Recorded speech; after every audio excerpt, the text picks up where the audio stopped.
Hey, welcome to Yvonne Wakefield's YouTube channel. Today we're going to take you outside and talk about some things before I talk about my books, Babe in the Woods. Today we're in downtown the Dalles, and I'm going to introduce you to my friend Chuck Gomez, who owns the Granada Theater right here. It's a 1929 Moorish Revival style theater built when this town was probably still a horse and buggy one lane. So let's just come on, take a walk across and we'll meet Chuck.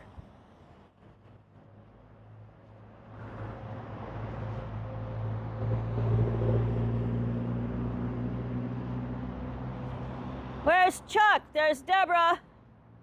Hello. Hi, Deborah. Where's Chuck? Come on in. We'll meet Chuck in here. Hey, Chuck. Oh, Yvonne.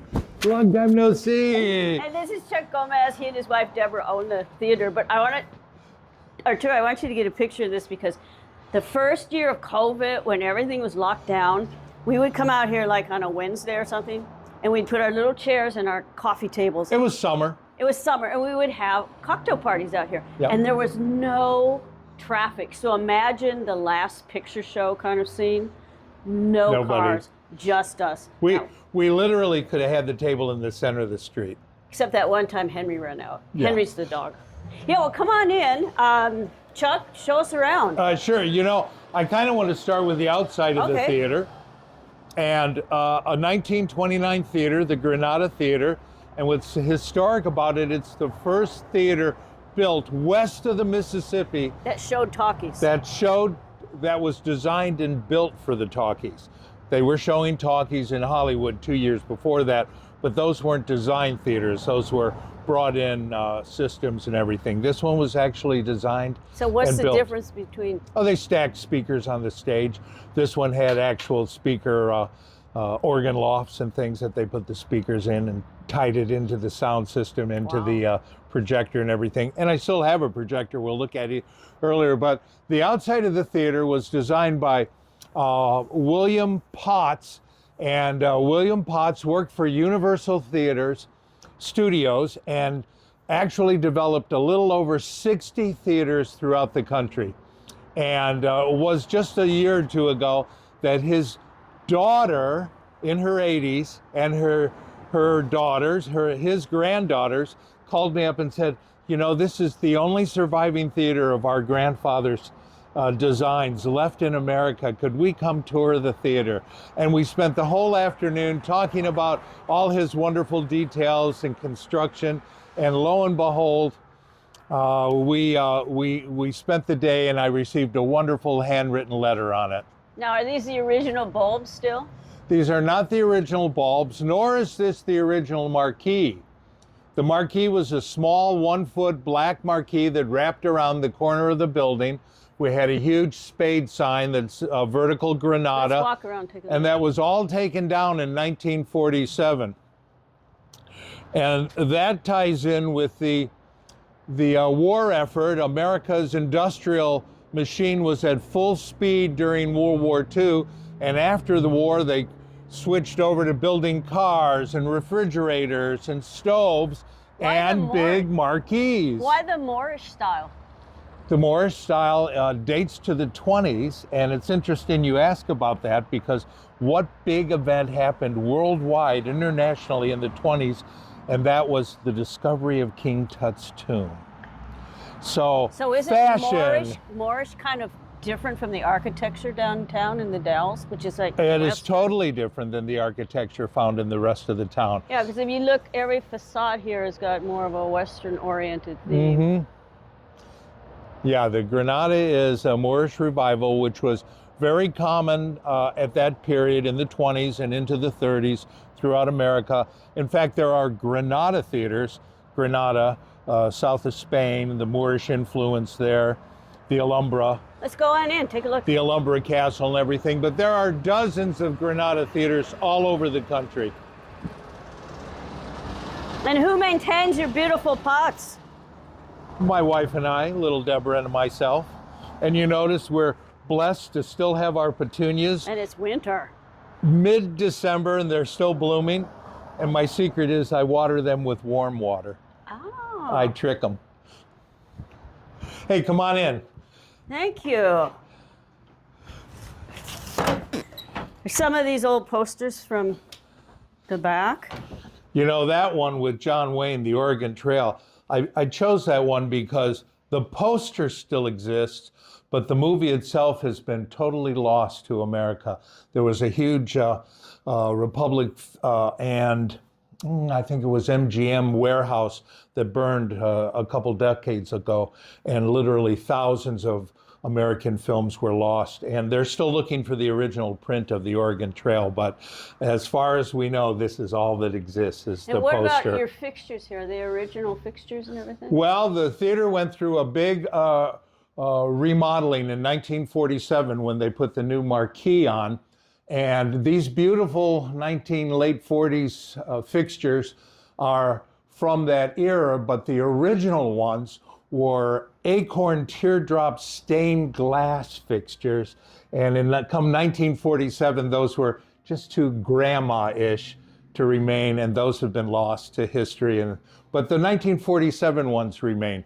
This arch was changed. It had the dome of the Moorish feel to it. The stairs had been changed as it was Spanish, Mediterranean, wrought iron. A lot of the elements have been changed, but most of what we see now, this is the original from the late 60s. And you'll notice the concession stand is pushed back a little bit compared to that wall. And originally that wall came all the way across without the stand here and had two big windows here and two big windows in that curved section of the wall, which you still can see from the other side. You could look into the theater? For half price. Really? You could come and watch the vaudeville show or the movie for 5 cents, but you had to stand out here in the lobby and watch it through the windows. You couldn't hear anything? Oh yeah, the windows were open. It was just an opening. Had curtains. Wow. And they'd open it up. What, is this one of your original projectors here? One of the original projectors. This was a carbon arc projector, which used two welding rods, and they created an arc spark and also created close to 2,000 degrees of temperature. Had a chimney here that vented the heat, and here's 2,000 degrees, and here is celluloid film, which is one of the most flammable materials in the theater. So there were a lot of fires. The horrible historic fire of the Iroquois Theater in Chicago in the 19-teens, which brought about building codes in America. The projectionist always had a set of asbestos gloves and a bucket of sand, and would grab the reel as it was on fire and open the little doors up in the projection room and yell, "Fire!" and throw out the burning reel of film. So how did they fire this, with coal or something? No, this was fired with electricity, and it has a place for two welding rods that create an arc of a spark. Bzzz, and you know how bright welding is. Right. And it would reflect off a parabolic mirror there and focus to the front. Oh, and that would give the light. And that would give the light, yeah. Amazing. And the projectionist would look through this little sunglass window. And where would this be attached? Oh, that would go through the sound head and through the projection. Yeah, through the gears here. But the projectionists would watch those little welding rods, and as they burned like a candle wick, they would burn down. And the further they became distant from each other, the dimmer they got. So he would adjust them and pull them closer together, and they'd burn down. He'd adjust them, pull them closer together, and that would go on all night. Wow. Until he'd have to replace them. Now you've got more modern, updated. Oh, yeah, now we're a little more up to speed. Welcome to the Granada Theater. You know, I should put on some background music. And Chuck, you've done a lot of the painting renovation, Tromponnail, that's what that's called? With the stairs and everything? Yes. And that was, I think you were doing that when I first met you. Well, when you first took this over. I took this over and we arrived on the 4th of July in the evening in 2017, and the 5th of July, we started the renovation and announced to television, radio, newspapers, and the community that we will be open for November 10th, even though the theater had been closed and in disrepair for almost a decade, 10 years. And we immediately started. What was that like? Was it like full of rats and stuff? Well, There were a few dead things here and there, but And had it been heated? it had been heated, but there was such a inadequate, poor heating system that even running at full blast, it only could deliver 4 or 5 degrees of temperature rise. So if it was 35 outside, you could get it up to maybe 40. Wow. And the same with the cooling, which was a swamp cooler in the basement. But it was filled with theater seats. However, the theater seats were for people of 1929 stature, much like yourself. Small, thin people, not too tall, and the seats were very narrow and very close together. And we donated those to a little nonprofit theater here in the state and brought in our movable chairs. And right now the theater is set up for the large Hispanic birthday party we had just a day or so ago. Which I was at with Arturo and his big family. Yes, Arturo was here. And I was here the week before for the movie, the 1952 movie. Which one was it? Crimson Pirate? Oh, the Crimson Pirate with and he Burt set up, Lancaster. Yeah, and he set up a table right here with a bottle of wine and dinner, and we watched this 1952 movie where Burt Lancaster does all his own special effects. Yeah, because he was an acrobat in the circus before he was an actor. So he's on the trapeze and he's swinging off ropes on the ships. Tell us about the organ. Are you still using that? Well, as a matter of fact, the original organ had been lost to the theater. And I purchased this one from the late 1960s out of California and had it shipped here. And it's a true theater organ, but an electronic pipe organ. It's not on right now, but every other month we do have a silent film series. And I have an incredible organist who comes up and performs maybe a Chaplin movie or accompanies a Buster Keaton movie. What have you had? You have Buster Keaton up here? I've had his shows, yes.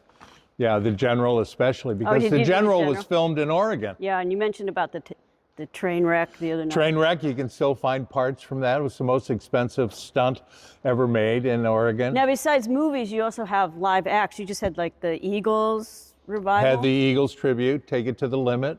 We've had Abracadabra, which is an ABBA tribute act. We've had Fleetwood. We've had You had Billy hundreds. Bob Thornton. Billy Bob Thornton and his band, the Boxmasters, have been here 6 or 7 times they've played for me. We've had Larry Gatlin and the Gatlin Brothers and Molly Hatchet and Quiet Riot and Marshall Tucker. Oh, the list, we've had hundreds of shows here. Now, when you get a big show like that, do you have people go up in the balcony? I do. Yep. We just had the George Norrie Coast to Coast late night radio show. And really what's kind of key about that show is he has over 242 million listeners a month. And his next show here is May 24th, 2025.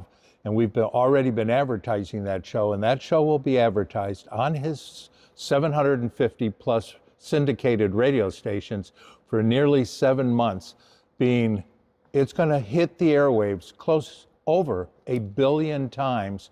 And that's one of the things that it adds so strongly to our ability to strengthen tourism for our community. Hey, is there any way you can bring the lights up so we can see your paintings? Oh, absolutely. Let me kill the spotlight effect. And we'll talk about Glenn Ness, our mural artist. Like if you want to come and hang out with your friends and they have a movie, you can hang out in one of these little booths and you can have your bottle of wine, you can have your food, you can be intimate with not really intimate, but you can have a nice time with your friends. And you still have a great view of the screen. And do these have to be specially reserved, the boxes? Yeah. Okay. These are our VIP sections. Everybody loves the boxes and they always sell first. And Glenn Ness, I hired Glenn Ness. He's what he refers to himself as an abstract realist as an artist. So you figure out what that means. But his paintings are almost indistinguishable from actual photographs. And Trump, was it Trump O'Neill? Is that what, Trump Olay or Trump O'Neill? To fool the eye? I don't know that term. That's the term for these paintings. But did he paint on this original surface right here? Yeah. This is the original Wall. cement wall? Concrete wall. Did they prep it at all or anything? Oh, yeah. And what we did with Glen Ness, I really wanted to represent the two architectural styles of the theater. And we talked about the Moorish Revival outside, and that's what this mural represents. This is an actual early European Art Deco courtyard in Tuscany, Italy, but it's very representative of the outside architecture of this building in the Moorish Revival style of the theater. That mural over there, and if you look at our balcony, that is late American style Art Deco, and that is a mural that represents American Art Deco and the interior of the theater. So the two murals represent the two architectural styles of the theater. No, the outside, that was intentional. And we did that intentionally, yeah. Ahead of your time for around here. Hey, baby, pioneer, you know. Now the banners, you'll love the banner. You know, it opened in 1929, and that is the opening day program cover of the 1929 grand opening of the theater. Up here? No, those large banners on the wall that say the Granada. Oh. And that was their icon logo for about a decade. And opening night in 2017, opening night, a woman that I knew who was on the Historical Society, and I would have guessed her age about 84 years old, came up to me, I knew her, and she said, "We're so glad you've restored the Granada and you're reopening it, but would you mind stepping to the curb outside and helping my mother in the theater?" God. Now, I assume this woman was about mid-80s. Maybe she was a little younger than that. And I was just flabbergasted when she said, "My mother." And I said, "Your mom?" And she goes, "Yes. Mom is 100 years old this year, was at the original 1929 opening of the theater, called her girlfriends and said, I was at the first opening in 1929, and I am not going to miss the second opening in 2017. And she was here. Oh, and something special happened at that opening. In 1929? No, the opening with you. Oh, there was something special. You know, we had a surprise grand finale. And when the television and radio and newspaper would say, "Well, what is your finale going to be for the opening night, Chuck?" And I'd say, wait for it. It's the surprise grand finale. So after we finished our 13 acts of really replicating the original vaudeville program, act after act, they were only 3, 4, 5, 6 minutes long. Poets, dancers, belly dancers, aerialists on trapeze, the bands. What happened, Chuck? Get to it. I get to the end and say, "Thank you very much for attending. Sold out house, every seat filled." And I said, "But if you wouldn't mind just staying a few minutes longer. Wait for it. We would like you to attend Chuck and Deborah's wedding." So he proposed on the stage, right? Well, we were married on the stage. You were, I thought you proposed on the stage. No, we got married on the stage as our surprise grand finale. And even though Deb and I had lived together for 30 years, we decided what better way to show our true love and interest of this community than to finally and happily get married opening night on the theater stage of the Granada Theater. I remember that night. I couldn't get tickets, but I walked back. I was in the alley back here, and I could see through this door, and this place was just packed. Packed. Yeah. Now, you have another theater too, right? I do. Our first theater is our firstborn is the Watseka Theater, Watseka, in Iroquois County, Illinois. And that is 1931, a true Art Deco theater designed by Louis Skidmore, who was the chief architect for the 1933 Chicago World's Fair. He was also the head architect for the first United Nations building. He designed the Sears Tower. and his son completed the design and building of the So Hancock why Center are you in buying up Chicago. all these old theaters? Well, we bought that one because I used to be a teacher in that community, and that theater had been empty for 25 years. And I thought, this poor little theater, it needs restoration. And we have just had incredible acts and shows at that theater. And then we had some friends from Oregon come visit us about 2015. And the husband of my wife's best friend since the second grade, her husband said, "Chuck, what's your next plan?" And I said, "I would love a second theater so I could book one act in both theaters at the beginning, middle, or end of their tour, and I could get them a little cheaper and lower my ticket prices, and if I only could find another theater." And he said to me, "You know, I live in White Salmon, and there's a town a couple towns over, the Dalles, Oregon, and the city owns a theater that they've had for sale for almost 10 years. No buyers, no takers. Maybe you should look into that." Here we are. There you are. All right, well, we're getting to a close. Is there anything else you want to show us? Oh, they also have a full bar here. Not that I know. Anything else you want to show us?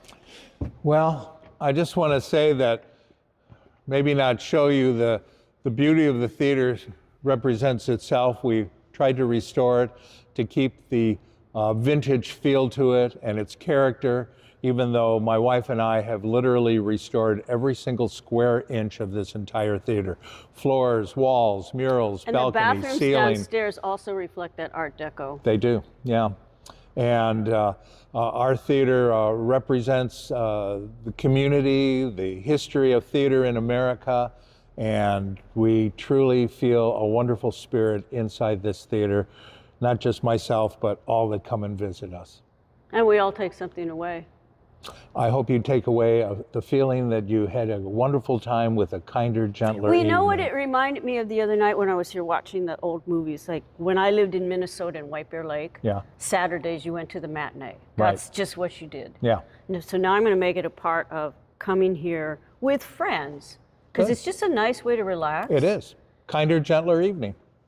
And, it And gives, you know, the movies we show, we only show vintage classics from the golden age of Hollywood, the 40s and 50s, once in a while a 60s and 70s movie, but mostly 40s and 50s, almost all black and white. And you know, there isn't any computer-generated backgrounds, and there isn't any graphic sex, and people get shot, they like go, "Oh," and fall over, but their heads don't explode from a bullet or there was anything. not one drop of blood in, There isn't. in And there were people, Crimson Pirate. they were battling. And there's not one swear word either. Yeah. Take your kids here. Yeah, it's a wonderful evening. Take your family here, get a little booth, go get their popcorn. Have your dinner before the Have show. your So we do dinner. a themed dinner before the movie. It's optional. It's only $12 at this time. And whatever they're eating in the movie, that's what we present. Well, they didn't eat ravioli in the Crimson Pirate. No, but it was ravioli. Anyway, thank you, Chuck. Thank you very much, Yvonne. This was great. All right, Yvonne Wakefield's YouTube channel. Watch it when Arturo drops it. Actually, Arturo and I are headed back to my studio right now because we're going to read the last 2 chapters of Babe in the Woods, Building a Life, One Log at a Time. Yes, as always, it's wintertime. Stay hydrated. I left my hydro flask in the car, but stay hydrated. Bye-bye.